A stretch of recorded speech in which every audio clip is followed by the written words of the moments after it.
حسام نے اس کا چہرہ اپنے ہاتھوں میں تھام کر کہا، پھر غیر ارادی طور پر اس کے گالوں پر بہتے آنسو کو صاف کرنے لگا، پھر کافی کا مگ اس کی جانب بڑھا کر بولا، سجل کافی پی لو۔ اگرچہ وہ بظاہر پرسکون نظر آ رہا تھا، لیکن اندرونی کچاہٹ نے اس کے چہرے کو متغیر کر دیا تھا۔ رات کا کوئی پہر تھا جب وہ کھٹکے کی آواز سن کر بیدار ہوئی تھی۔ اپنے روم سے حسام کے روم تک کا سفر ایک پہاڑ کو سر کرنے کے مترادف تھا۔ خوف کے گہرے سائے نے اس کے رگو جام ایک مؤثر سا طوفان برپا کر دیا تھا۔ اب آپ بھی ان کی طرف داری کریں گے، کمال ہے۔ وہ چلا رہا تھا، ٹھیک ہے آپ ڈیڈ سے بات کرائیے پلیز، میں ان سے بات کرنا چاہتا ہوں۔ کیا سنوں؟ یہی کہ میں ظالم ہوں، غاصب ہوں، جیسا کہ ہمیشہ سے سنتا ہوں۔ ٹھیک ہے کر دیں ان کو فون، وہ بھڑک کر بول دیا تھا۔ کچھ دیر کے انتظار کے بعد فون پر دوبارہ سے بول رہا تھا، کچھ خبریں تو مل چکی ہوگی آپ کو، وہ استہزی انداز میں بولا تھا۔ اب ایسا کریں اس کو بھجوا دیں پاکستان۔ بس صفاقی سے بولا، نہیں بھجوا سکتے تو اپنے بیٹے کو قابو میں رکھیں، مجھے اور اسے دونوں کو مار کر گیا ہے، زبان میرے پاس بھی اور ہاتھ میرے بھی۔ ایک لمحے کے توقف کے بعد وہ بولا، ٹھیک ہے میں کل اس سے بات کرتا ہوں، اگر مان جاتی ہے تو ٹھیک ہے، ورنہ اس کو بھجوا دیں، لیکن ایک بات کی میں گارنٹی دوں گا کہ آپ کا بیٹا اس کا جینا حرام کیے رکھے گا، وہ اس کا سکون نہیں لینے دے گا۔ Okay bye. اس نے فون بند کر دیا تھا، راکنگ چیئر کی پشت پر سر لگائے کسی سوچ میں گلتا تھا۔ اسے کسی کی موجودگی کا احساس ہوا۔ اس نے غیر محسوس طریقے سے بالکل اچانک چیئر اس کی جانب گھمائی تھی اور ایک لہجے کو ساخت رہ گیا تھا۔ سجل سب سن چکی تھی، تمام پردے گر چکے تھے اور کردار واضح ہو گئے تھے۔ اب اسٹیج پر مکمل سناٹا تھا، ایسا سناٹا جو وقفے کے لیے آ جانے پر چھا جاتا ہے، مبہم سا لیکن گہرا۔ تم سب سن چکی ہو، اس نے اس کے پر یقین لہجے میں کہا تھا۔ اندر آؤ، اس نے اس کو اندر بلایا۔ وہ جھجک کر اندر بڑھی تھی، پھر اس کے چیئر کے قریب آ ٹھہری۔ یہ میز پر 2 کارڈ رکھے ہیں، دونوں میں سے ایک کا انتخاب تمہیں کرنا ہوگا۔ ایک کو چوز کر کے تم پاکستان چلی جاؤ گی اپنے پیاروں کے پاس، دوسرے کا انتخاب کر کے تم یہی رہو گی، لیکن تمہاری بے چین ختم ہو جائے گی، تمہاری سیکیورٹی لازم ہوگی۔ میں ڈائلاگ نہیں بول رہا، تم دیکھ لو گی خود۔ اس کا لہجہ سخت نہیں تھا، لیکن اس کے بے لچک انداز نے اسے ٹھٹکنے پر مجبور کر دیا تھا۔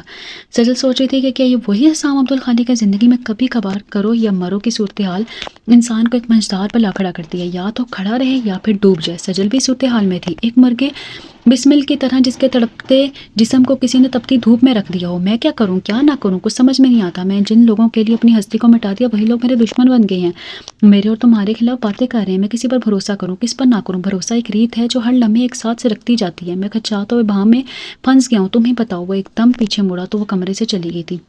میں جس کے لیے ایک دنیا کو گننا چاہتا تھا وہ کسی انہونے کی طرح آ کر چلی گئی تھی۔ ہاں حسام عبدالخالق، محبت کی معراج پا کر بھی تہی دست رہے ہو تم۔ اس کا دل چاہ رہا تھا کہ اس کمرے کی ہر شے کو تہس نہس کر دے، لیکن کیا ایسا کرنے سے اس کا غم ہلکا ہو جاتا؟ نہیں۔ وہ مرے ہوئے شکست خوردہ قدموں سے چیئر کے قریب آیا تھا، وہاں صرف ایک کارڈ پڑا تھا۔ اس نے ہڑبڑا کر میز کی طرف دیکھا، وہاں کوئی دوسرا کارڈ نہیں تھا۔ میز پر پڑا کارڈ اٹھا کر اس نے فرش پر دیکھا، چیئر کے نیچے دیکھا کہ کہیں ہو اسے کارڈ نیچے نہ گر گیا ہو، لیکن کارڈ وہاں موجود نہیں تھا۔ وہ خوشی سے دیوانہ ہوا جا رہا تھا۔ اس کی کیفیت اس وقت ایسی تھی جسے نیم مردہ انسان بھی اچانک اللہ جان ڈال دے۔ بے بسی سے جیتی ہوئی وہ سجل اسے پتہ سے امکنار کر گئی تھی، وہ اسے خوشی دے گئی تھی۔ اس نے انتہائی محبت و عقیدت سے محبوب کے اس بند دروازے کو دیکھا جو اس کے محبت کے دروازے کھول چکا تھا۔ للی ڈوز نے حسام کو ڈنر پر انوائٹ کیا تھا۔ حسام کے کہیں اور دوست بھی مدعو تھے، اس کے لاکھ منع کرنے پر بھی وہ مصر تھا کہ تم لازمی چلو گی۔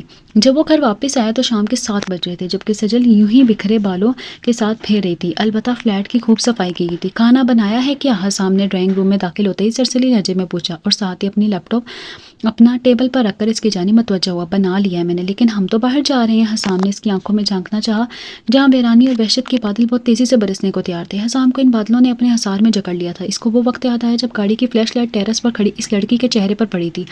اسی بے ساختہ ہنسی نے اس کو مبہوت کر دیا تھا۔ وہ ٹک ٹکی باندھ کر اس کو دیکھ رہا تھا۔ حسام کی نظروں کا ارتکاز ایسا تھا کہ سجل ناگواری سے پیچھے ہٹی تھی اور منہ میں کچھ بڑبڑائی بھی تھی۔ وہ مسمرائز ہو چکا تھا۔ میں نہیں جاؤں گی حسام، اس کے کہنے پر وہ چونکا تھا۔ اس نے بے تاثر لہجے سے اس کی جانب دیکھا، وہ بار بار پلکیں چپکا رہی تھی۔ وہ روئی نہیں تھی، لیکن اس کا لہجہ کمزور پڑ رہا تھا۔ سجل جو کبھی ایک مضبوط چٹان کی طرح تھی، اب کسی بوسیدہ عمارت کی مانند بکھر رہی تھی۔ وہ تباہ حالی کا شکار تھی اور قسمت کی ستم ظریفی پر شکوہ کناں تھی، لیکن اس کی آنکھیں صرف پردوں کو چاک کر دیا کرتی تھی، اور ابھی وہ یہی کام بحسن خوبی سے انجام دے رہی تھی۔ کوشش کروں گی تو بھول پاؤ گی، وہ اس کے قریب آ کر بولا۔ کیا بھولنا اتنا آسان ہے؟ وہ روحانسی لہجے میں بولی۔ نہیں آسان تو نہیں ہے بھول پانا، حسام نے ہڑبڑا کر کہا۔ وہ محض چشم پوشی کر سکتا تھا، اگر بدلہ لینے پر آتا تو ایک خاندان کے اجڑنے کا خطرہ پیدا ہو جاتا، وہ خاندان جس کے ساتھ اس کی اپنی سانسوں کی ڈور بندھی ہوئی تھی، اس لیے وہ برداشت کرنے پر مجبور تھا۔ تیار ہو جاؤ پلیز میرے لیے، وہ اس کے ہاتھ تھام کر بولا۔ نہ چاہتے ہوئے بھی اس نے سر اس بات میں ہلا دیا اور انتہائی بددلی سے وہ تیار ہونے کے لیے اندر چلی گئی تھی، جبکہ حسام وہیں بیٹھ گیا تھا۔ کچھ دیر بعد وہ واپس آئی تھی، نہ صرف نہا چکی تھی بلکہ کپڑے بھی تبدیل کر لیے تھے۔ اس نے ایک سرسری نظر لیپ ٹاپ میں مصروف حسام پر ڈالی اور اسی وقت حسام نے اس کی جانب دیکھا۔ وہ نگاہ ہٹانا بھول گئی تھی۔ تم بھی تیار ہو جاؤ، سجل نے اسے کہا تو وہ ٹھٹکا، پھر خود اپنے جذبوں کے آگے سرنگوں ہونے پر شرمسار سا نظر آنے لگا۔ وہ اپنے احساسات پر لگام ڈال چکا تھا، لیکن اس پر اٹھنے والی نگاہ پر اکثر اپنا اختیار کھو جاتا تھا۔ وہ عام سے حلیے میں بھی خاص لگ رہی تھی۔ اس نے تصور کی آنکھ سے اسے کتنی ہی بار اپنے اپارٹمنٹ میں چلتے پھرتے دیکھا تھا، اور اب یہ حقیقت اسے خواب لگنے لگی تھی۔ یہ اس کی نظروں کا اجاز تھا جس نے اسے چونکنے پر مجبور کیا تھا، لیکن وہ اپنی نظروں کا زاویہ بدل چکا تھا۔ وہ سر جھٹک کر کچن میں آ گئی تھی۔ اس نے شام کے چائے تیار کی۔ چائے بنا کر وہ ڈرائنگ روم میں آئی تو وہ کمرے میں جا چکا تھا۔ اس کا لیپ ٹاپ آن تھا، یعنی اس نے دوبارہ آنا تھا۔ اس نے چائے ٹیبل پر رکھتے واپس آ چکا تھا۔ چائے پی لو، اس کے کہنے پر اس بات میں سر ہلا تھا۔ وہ صوفے پر دوبارہ دراز ہو چکا تھا۔ ویسے مجھے خیال نہیں آیا، تمہیں تو خیال کرنا چاہیے تھا۔ کس بات کا خیال؟ اس نے حیرت سے پوچھا۔ تمہارا میک اپ خراب ہو گیا ہوگا، اور شرارتی لہجے میں بولا، جبکہ اس کی شرارت سمجھ کر وہ جھیم گئی۔ اگرچہ اس نے مارے بھاندے نہا لیا تھا اور کپڑے بھی بدل لیے تھے، لیکن میک اپ کے نام پر ہلکی سی لپسٹک لگائی ہوئی تھی۔ کچھ کھانے کو نہیں ہے؟ اس نے خالی چائے کو دیکھ کر کہا۔ اس کے کہنے پر سجل نے خود کو کوسا اور کچن میں آ گئی۔ اسے یاد آیا کہ جب بھی حسام چائے یا کافی بناتا اس کے ساتھ سینڈوچ لازمی لاتا تھا۔ اس نے فریج میں سے مینڈلن کے پیکٹ میں سے 2 نکالے تھے۔ حسام کو میڈلن بہت پسند تھے۔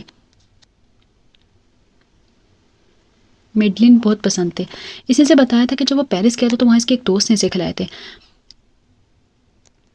بیروت آنے کے بعد حسام نے خود بھی ٹرائی کیا تھا کہ وہ میڈلن بنائے، لیکن وہ ٹیسٹ اور ٹیکسچر پیدا نہیں کر پایا تھا جو وہاں سے کھائے تھے۔ اس کا دوست اکثر اسے بھیجتا رہتا تھا۔ شروع میں جب حسام کے ساتھ اس نے فیس بک پر بات چیت شروع کی تھی تو وہ اکثر اسے میڈلن کھاتا۔ ایک آدھ بار اس نے پوچھا کہ یہ بتاؤ تم مجھے میڈلن کیوں بلاتے ہو؟ بس ویسے ہی، اس کا جواب تھا۔ تم بھی مجھے کچھ کہہ سکتی ہو، میں برا نہیں مناؤں گا۔ میں اگر تمہیں کہوں گی تو اردو یا انگلش میں کہوں گی، کیونکہ نہ تو میری فرینچ اچھی ہے اور نہ ہی مجھے عربی آتی ہے، اور اردو تمہاری سبحان اللہ ہے، ہر لفظ کا اپنے حساب سے معنی گھڑ لیتے ہو۔ اس نے معنی خیز انداز میں لکھا تھا۔ اس کے بعد اس نے اسمائلنگ فگر بھیجا تھا۔ پھر اس کا میسج آیا، سجل کچھ نہیں۔ اتنا سسپینس کریٹ کر کے وہ محض اتنی سی بات کہہ دیتا۔ پہل تو سجل مایوس ہوئی، پھر وہ سمجھ گئی کہ وہ یوں ہی اس کو تنگ کرنے کے لیے کہتا ہے، اور پھر کبھی کبھار پڑھائی میں مصروفیت کی وجہ سے وہ اس کے میسج کا رپلائی نہ کر پاتی تو وہ احتشام کو میسج کر دیتا۔ احتشام دوڑتا ہوا آتا۔ حسام کی میڈلن کھو گئی ہے، وہ ڈھونڈ رہا ہے، نہیں مل رہی، تم آ کر بتاؤ اس کو۔ کیا مطلب؟ وہ گھونچ کی رہ جاتی۔ مجھے نہیں پتا، اس نے جو کہا ہے وہی کہہ رہا ہوں۔ ویب کو آن کر کے بتاؤ ایڈیٹ۔ وہ زیر لب اس کو گالیوں سے نوازتی اور ویب آن کرتی۔ اس کے ویب آن کرنے کے ساتھ ہی حسام کے میسیجز آنا شروع ہو جاتے۔ وہ جھنجھلا کر لکھتی، کیا ہے؟ سلام۔ جواب فوراً آتا، نہ چاہتے ہوئے بھی سجل کو ہنسی آ جاتی۔ Are you okay? وہ پھر کہتا، بس آئی ایم اوکے۔ وہ جواب بھیجتی، کہاں تھی؟ مصروف تھی۔ وہ تو میں بھی تھا، لیکن ایسی بھی کیا مصروفیت کے بھول جاؤ۔ وہ شکوہ کرتا، کیا ہوا سجل؟ تم اندر نہیں آئی؟ میں پریشان ہو گیا تھا۔ وہ ایک جھٹکے سے ماضی سے حال کی جانب لوٹی تھی۔ اس کے ہاتھ میں میڈلن کا پیکٹ جوں کا توں تھا۔ اوہ، تم یہ لینے آئی تھی؟ اس نے انتہائی پیار سے ان کو دیکھا۔ سجل کو بہت حیرت ہوئی۔ تمہیں یہ اچھے لگتے ہیں؟ آئی لو اٹ۔ اس نے اس کے ہاتھ سے ایک میڈلن لیا اور منہ میں رکھا، پھر بولا، چلو بھائی دیر ہو گئی ہے، تم چائے پیو گی؟ اس کے نہیں کہنے پر اس نے انتہائی کنجوسی کا مظاہرہ کرتے ہوئے پیکٹ فریج میں رکھ دیا تھا۔ حالانکہ سجل اس میں سے ایک لینا چاہتی تھی، لیکن وہ کہہ نہیں پائی تھی۔ ایسا کرو، منہ دھو لو، اس نے مشورہ دیا۔ وہ چہرے پر آنسوں کے نشان ہے نا، اس لیے۔ وہ یہ کہہ کر اندر چلا گیا تھا۔ سجل نے نہ چاہتے ہوئے بھی منہ دھو لیا۔ جب وہ واپس آئے تو وہ ڈرائنگ روم میں صوفے پر آڑا ترچا لیٹا ہوا تھا۔ سامنے ٹی وی چل رہا تھا اور اپنی گود میں لیپ ٹاپ کھول کر بیٹھا تھا، اور ساتھ میں بیک وقت کو کہیں کام کرنے کی عادت بھی تھی۔ شروع میں جب وہ نیٹ پر اس سے بات کرتا تو اکثر یوں ہی کیا کرتا تھا۔ ایک سوال کا جواب کافی دیر سے آنے پر وہ جھنجھلا کر کہتی، میں جا رہی ہوں۔ کہاں جا رہی ہو؟ جواباً فوراً آتا، جہنم میں۔ وہ کون سی جگہ ہے؟ وہ انجان تھا یا انجان بن کر ٹائپ کرتا، جہاں پر تم جیسے لوگ جاتے ہیں۔ تم نہیں جا سکتی میرے ساتھ، وہ ریکویسٹ کرتا۔ مجھے تمہارے ساتھ جانے کا کوئی شوق نہیں ہے۔ وہ چڑ جاتی، please please please please please. اس کے بعد پلیز کا نہ ختم ہونے والا سلسلہ شروع ہو جاتا کہ وہ بے سختہ ہنس پڑتی۔ پھر کسی سیریس موضوع پر بات کرتے ہوئے اچانک پوچھتا، اچھا یہ بتاؤ، ناراض کیوں تھی؟ بس ویسے ہی۔ وہ ٹائپ کرتی، ویسے ہی کیوں؟ کوئی وجہ تو ہوگی نا، بتاؤ پلیز۔ وہ اصرار کرتا، تمہیں کیا اس سے؟ وہ شکوہ کرتی، مجھے کچھ تو ہے تو پوچھ رہا ہوں نا میڈلن، کیا تم مجھے میڈلن کہہ رہے ہو؟ اس نے شرارت سے ٹائپ کیا، حالانکہ وہ پہلے بھی کتنی بار اس نام سے پکار چکا تھا۔ اس نے اسمائلنگ فگر بنا کر بھیجا، تم مجھے میڈلن کیوں بلاتے ہو؟ اس نے دوبارہ لکھ بھیجا، بس دل چاہتا ہے، تم بھی مجھے کسی نام سے بلا سکتی ہو۔ تم چاہتے ہو میں تمہارا نام سجیسٹ کروں؟ ہاں بالکل، مجھے خوشی ہوگی۔ اچھا ویسے تمہاری شکل براک اوباما سے ملتی ہے۔ اس نے شرارت سے ٹائپ کیا، اور اگلے منٹ واٹ کے ساتھ سوالیہ نشانات کا نہ ختم ہونے والے سلسلہ شروع ہو گیا تھا۔ کیوں؟ وہ اچھا نہیں لگتا تمہیں؟ مجھے تو وہ تمہاری شکل لگتا ہے۔ نہیں، وہ مجھ سے زیادہ خوبصورت ہے۔ اس نے چڑھ کر جواب دیا، چلو ایسا کرتے ہیں، تمہارا نام صرف براک رکھ لیتے ہیں۔ نہیں، I hate Barack but I love Barack. اس نے سرت سے ٹائپ کیا، پلیز کچھ اچھا سا نام تلاش کرو۔ اچھا پھر گھوڑا کیسا ہے؟ واٹ از گھوڑا؟ اس نے سوال کیا۔ پاکستان میں گھوڑے کو ہارس کہتے ہیں، اور ویسے بھی تمہیں گھوڑے پسند ہے نا؟ یہاں یہ اچھا ہے، میں گھوڑا ہوں، لیکن براک تو نہیں۔ براک۔ اس نے ٹائپ کیا، پھر اس نے ٹائپ کیا، Sajal I am happy when I talk with you. Sajal نے ٹائپ کیا اچھا سجل، اس نے پھر ٹائپ کیا یس، کیا میں ساری زندگی کی خوشی محسوس نہیں کر سکتا؟ حسام کے دل کی تنابیں ایک منٹ کو رکتی تھی. نہیں. اس نے سرعت سے ٹائپ کیا کیوں؟ بس مجھے لگتا ہے کہ میری ارینج میرج ہوگی، میرا شوہر بینکر ہوگا. تمہیں ایسا کیوں لگتا ہے؟ بس لگتا ہے اگر وہ تمہیں پسند نہ کرتا ہو پھر کیا کرو گی؟ میں ایڈجسٹ کرنے کی کوشش کروں گی. اگر ایڈجسٹ نہ کر سکی پھر ہم عرصے کی لڑکیاں ایڈجسٹ کر لیتی ہیں. اس نے صاف گوئی سے لکھا لیکن اگر قسمت تمہیں یہ موقع دے کہ تم اپنے پسندیدہ بندے سے شادی کر لو تو پھر کیا کرو گی؟ اول تو میرا کوئی پسندیدہ بندہ ہے ہی نہیں، اگر ہوا بھی تو دیکھوں گی. اس نے مسکرا کر ٹائپ کیا کہ تمہارا کوئی بوائے فرینڈ ہے؟ اس نے سوال کیا. لا حول ولا قوت، ہمارے پاکستان میں ابھی بوائے فرینڈ کا ٹرینڈ اتنا وسیع نہیں ہوا، کم سے کم ہماری فیملی میں. استغفر اللہ، تم کسی کو پسند کرتی ہو؟ اس نے ایک سوال نے اس کو کوفت میں ڈال دیا تھا. نہیں. اسے صاحب کوئی سے لکھا تھینکس. سرعت سے جواب لوٹا تھا. کیا کر رہی ہو؟ چائے پی رہی ہوں. اگر میں کہوں مجھے بھی پلا دو؟ سوری، میں بہت بدمزہ چائے بناتی ہوں، تم نہیں پی پاؤ گے. جس دن احتشام میرے ہاتھ کی چائے لیتا ہے اس دن وہ کافی دیر تک کلیاں کرتا رہتا ہے. اگر میں کہوں بدمزہ چائے میں ساری عمر برزاؤ رغبت پینا چاہتا ہوں تو پھر کیا تم کہو گی میں ساری عمر تمہیں سزا نہیں دے سکتی؟ اس نے شرارت سے ٹائپ کیا. اور اگر میں اپنی خوشی سے سزا لینا چاہوں پھر؟ سوری سام، ماما بلا رہی ہیں، پھر بات کروں گی. اس نے ویب آف کر دیا تھا. بیروت میں بیٹھے حسام عبدالخالق کے ارد گرد چنگاریاں سے پھوٹنے لگی تھی. سجل ایسے کیوں کھڑی ہو؟ اس کی آواز پر وہ چونکی تھی. وہ فون بند کر چکا تھا، لیپ ٹاپ میں رکھا جا چکا تھا. بھائی ٹی وی جس کو اس نے آف نہیں کیا تھا. نہیں ویسے ہی وہ نظر چرا کر بولی. وہ اس کے ساتھ باہر آ چکا تھا. اس کا فلیٹ دوسرے فلور پر تھا. لفٹ کی مدد سے وہ پارکنگ میں آ گئے تھے. حسام نے اس کے لیے کار کا دروازہ کھولا. وہ فرنٹ سیٹ پر بیٹھ چکی تھی. موسم آج انتہائی ابرآلود تھا لیکن جیسے اس نے کار آگے بڑھائی روشنی اور رنگوں نے اس کا خیر مقدم کیا. وہ ابھی بکھری ہوئی باہر کی جانب دیکھ رہی تھی. کبھی اس کو بہت چاہت تھی کہ وہ بیروت دیکھے، اور اب جو منظر ایک کے بعد ایک اس کی نظر میں سامنے آ رہے تھے ان کو دیکھنے کی تو نہ اس نے حسرت رہی تھی اور نہ ہی چاہ. وہ اس کو لے کر بیروت روڈ پر ریسٹورنٹ میں آ گیا تھا. یہاں پر روڈ سائڈ ریسٹورنٹس کا نہ ختم ہونے والا سلسلہ تھا. چلتے پھرتے سے مختلف قسم کے سینڈوچ لیے تھے. انتہائی بے تکلفی سے اس کا ہاتھ پکڑ کر وہ ہجوم کے درمیان چل رہا تھا. موسم انتہائی زبردست تھا اور کل چونکہ ویکنڈ تھا اس لیے روڈ پر گہما گہمی تھی. ارے تم بھی کھاؤ نا. سینڈوچ کھاتے ہوئے اس نے اسے دیکھا لیکن اس کے کہنے پر بھی اسے سینڈوچ نہیں کھایا تھا. تو سامنے اپنا بچا ہوا سینڈوچ اس کے قریب کر اس کے منہ میں ڈال دیا. جھجک اور شرم سے اس کا منہ سرخ پڑ گیا تھا. مزید آگے جا کر اس نے ایک بار پھر رک کر اس کو دیکھا. سجل نے سرعت سے اپنے ہاتھ میں تھاما سینڈوچ منہ میں ڈال لیا تھا اور پہلی بائٹ پر اس کو زور کا اچھو لگ گیا تھا. تیز مرچوں کی وجہ سے بائٹ حلق میں پھنس گیا تھا اور وہ کھانسنے لگی تھی. کیا ہوا سجل؟ رکو میں کولڈ ڈرنک لاتا ہوں. وہ لمبے لمبے ڈھک بڑھتا سامنے سے کولڈ ڈرنک لے آیا تھا. اس نے بمشکل کولڈ ڈرنک کا ایک سپ لیا تھا اور واپس لوٹا دی. اس نے نہ صرف کولڈ ڈرنک لے لی تھی بلکہ مزے سے اس کی بچی ہوئی کین پی رہا تھا. تم انتہائی کم کھاتی ہو. سجن نے اسے سینڈوچ پکڑایا تو اس نے سینڈوچ لینے کے ساتھ تبصرہ بھی کیا اور کھانا شروع کر دیا. وہ دونوں چلتے ہوئے سوک کے طیب مارکیٹ آ گئے تھے. یہ ایک بہت بڑی مارکیٹ ہے جہاں فریش پھل سبزیاں اور ریسٹورنٹ بھی تھے. اس نے جیب سے ایک چٹ نکالی تھی اور فون پر کسی سے بات کرنے لگا. کچھ دیر وہ دونوں وہیں کھڑے رہے. سجن نے ارد گرد مسلسل بڑھتے ہجوم کو دیکھا. تھوڑی دیر بعد ایک لڑکا آ گیا تھا. حسام عربی میں سے کچھ کہہ رہا تھا. پھر اس نے وہ چیٹ اس کے ہاتھ میں تھمائی اور اس کے ساتھ واپسی کار میں آ گیا. کار ایک بار پھر رواں دواں تھی. مجھے بیروت میں چائنیز فوڈ ریسٹورنٹ بہت پسند ہے. وہ اس کو وہاں سے لے آیا تھا اور ابھی سے پوچھ رہا تھا کہ وہ کیا لے گی. اس کی تحریر سے دیکھنے پر اس نے خود ہی آرڈر دے دیا اور اب موبائل آن کر کے بیٹھ گیا. وہ تمہارے دوست کب آئیں گے؟ ویٹر مینو لے چکا تھا اور اس کو کھانے کا آغاز کرتے دیکھ کر وہ بساختہ بولی. ہاں وہ نہیں آ رہے. اس نے مطمئن لہجے میں کہا اور کھانا شروع کر دیا. کیوں؟ سجل کو حیرت ہوئی. یہ کیسے دوست ہے جو بلا کر خود غائب ہو گئے تھے؟ میں نے جھوٹ بولا ہے، کوئی پارٹی نہیں تھی. میں تو ویسے ہی تمہیں آؤٹنگ کے لیے لے آیا تھا اور کچھ سامان بھی خریدنا تھا گھر کے لیے. کیا مطلب؟ جھوٹ بولا تھا؟ میں تیار ہو کر آئی ہوں. سجل کو اس پر سخت تاؤ آ رہا تھا اور غصے سے اس کا منہ سرخ ہو گیا تھا. اس کو تیاری کہتے ہیں. پارٹی کی وجہ سے تم نہائی ہو، تم نے منہ دھویا. اگر پارٹی نہ ہوتی تو تم اگلے 2 دن تک نہ نہاتی اور نہ ہی منہ دھوتی. چچ کتنی غلاظت، اتنی غلاظت. پھر تو تمہارا میرے ساتھ چلنا میرے لیے بھلائی ثابت ہوا ہے. تم صاف ستھری جو ہو گئی ہو. وہ استحضی انداز میں سے گھورتے ہوئے بول رہا تھا. یہ میرا ذاتی معاملہ ہے، سمجھا؟ وہ ڈٹائی سے بولی تھی. اب تمہارا ذاتی معاملہ میرا ذاتی معاملہ ہے کیونکہ میں ہی تمہیں روز دیکھتا ہوں.